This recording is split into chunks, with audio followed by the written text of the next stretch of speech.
அரசு வேலை வாங்கித் தருவதாக சென்னை, ஈரோடு, சேலம் உள்ளிட்ட தமிழகத்தின் பல்வேறு பகுதிகளில் 10 ஆண்டுகளுக்கு முன்பே நிகிதாவும் அவரது குடும்பத்தினரும் பல கோடி ரூபாய் மோசடி செய்ததாக பேராசிரியர் தெய்வம் குற்றம் சாட்டியிருக்கிறார். 2010 வந்துட்டு நான் என்னோட அக்கா பையன் வினோத்குமார், செக்கனூரியை சேர்ந்த செல்வம் மற்றும் அவங்க குடும்பத்தார், ஆலம்பட்டியை சேர்ந்த முருகேசன், ஆலம்பட்டியை சேர்ந்த முத்துக்கொடி, சென்னையை சேர்ந்த தனசேகரன், செந்தில், அடுத்து வசந்த நகரை சேர்ந்த நபர்கள், அவங்க பேரெல்லாம் எனக்கு மறந்து வச்சு. ஆனால் அவங்க எல்லாமே அன்றைக்கி போராட்டத்துக்கு வந்திருந்தாங்க கம்ப்ளைண்ட் பண்ணுறதுகளுக்கு.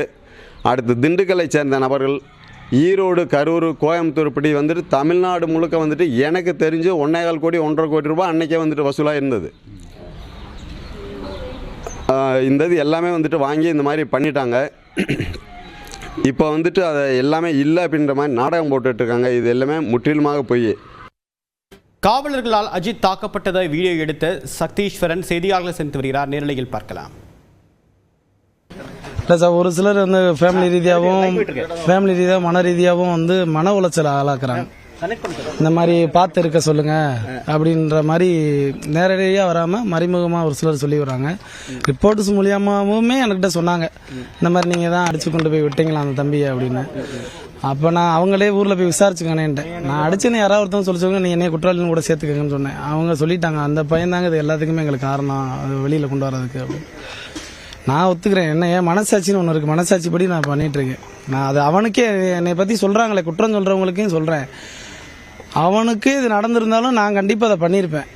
அதில் எந்த மாற்றமும் இல்லை. அவங்க இதை எப்படி வேணாலும் அரசியலாக்கலாம், எதை வேணாலும் ஆக்கிட்டு போகிறாங்க. நான் எப்பயும் ஒரே மாதிரி தான் இருப்பேன்.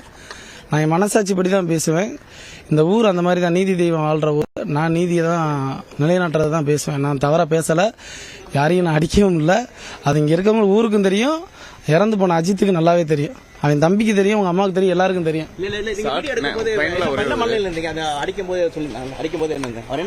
சுத்தமா என்னால எந்த நீதிமன்றத்தில் விசாரணை நடந்து அந்த நேரத்தில் என்னால சொல்ல முடியல. என்ன அன்கான்சியஸா இருந்தேன் நானே. ஒரு 15 செகண்ட் 20 செகண்டுக்குள்ளதான் எடுத்தேன். நேற்று இரவு தான் நாங்கள் மெயில் வந்து நீதிமன்ற உத்தரவின் பேரில் நாங்கள் பாதுகாப்பு கேட்டு கொடுத்துருக்கோம். அரசாங்கம் பாதுகாப்பு கொடுக்கணும்னு மட்டும் நாங்கள் கேட்டுக்கிறோம். அது மட்டும் தான் இப்போதைக்கு இருக்கு, கம்பல்சரி இருக்கு. அவருக்கு மட்டும் இல்லை, எல்லா பேத்துக்கும் இருக்கு. அதில் நேற்று பெடிஷன் போட நானும் ஒரு ஆள், எனக்கும் ரிட்டர்ன் இருக்கு. எல்லா பேத்துக்கும் பாதுகாப்பு கேட்டு நாங்கள் கொடுத்துருக்கோம். அரசாங்கம் பாதுகாப்பு கொடுக்கணும் மட்டும் நாங்கள் கேட்டுக்கிறோம்.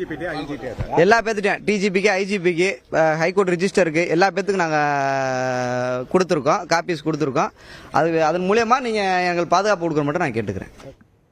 சிவகங்கை மாவட்டத்தில் கோயில் காவலாளி அஜித்குமார் கொலை தொடர்பாக மதுரை மாவட்ட நீதிபதி 12 மணி நேரத்துக்கும் மேலாக விசாரணை நடத்தினார்.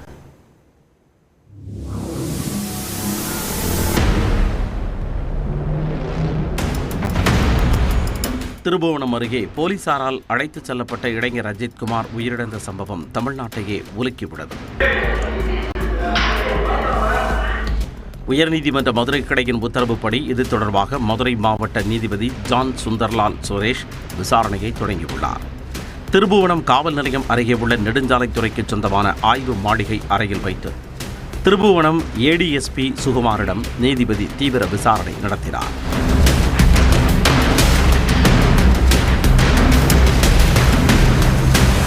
மேலும் தனிப்படை காவல்துறையினர் தாக்குதல் நடத்தியது தொடர்பான வீடியோ பதிவு செய்த கோவில் பணியாளர் சதீஸ்வரன், மடப்புரம் பத்திரகாளியம்மன் கோவில் உதவி ஆணையர் அலுவலக உதவியாளர் பெரியசாமி, உதவி ஆணையரின் ஓட்டுநர் கார்த்திக்வேல், அஜித்குமாரோடு தனிப்படை காவல்துறையினரால் விசாரணைக்காக அழைத்துச் செல்லப்பட்ட கோவில் பாதுகாவலர்கள் பிரவீன்குமார், வினோத்குமார், ஆட்டோ ஓட்டுநர் அருண்குமார் மற்றும் கோயில் பாதுகாப்பு அலுவலரும் சிசிடிவி கண்காணிப்பாளருமான சீனிவாசன், அஜித்குமார் தரப்பு வழக்கறிஞர்களில் ஒருவரான கணேஷ்குமார் ஆகியோரிடமும் நீதிபதி விசாரணை மேற்கொண்டார்.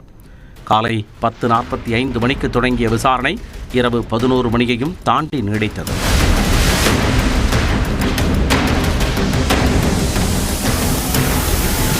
அஜித்குமாரின் குடும்பத்திற்கு தேவையான உதவிகள் வழங்கப்படும் என முதலமைச்சர் அறிவித்த நிலையில் கூட்டுறவு பால் சங்கத்தில் மாதம் 30,000 ரூபாய் ஊதியம் கொண்ட தொழில்நுட்ப பணிக்கான பணி நியமன ஆணையை நவீன்குமாருக்கு அமைச்சர் பெரியகற்பன் நேரில் வழங்கினார்.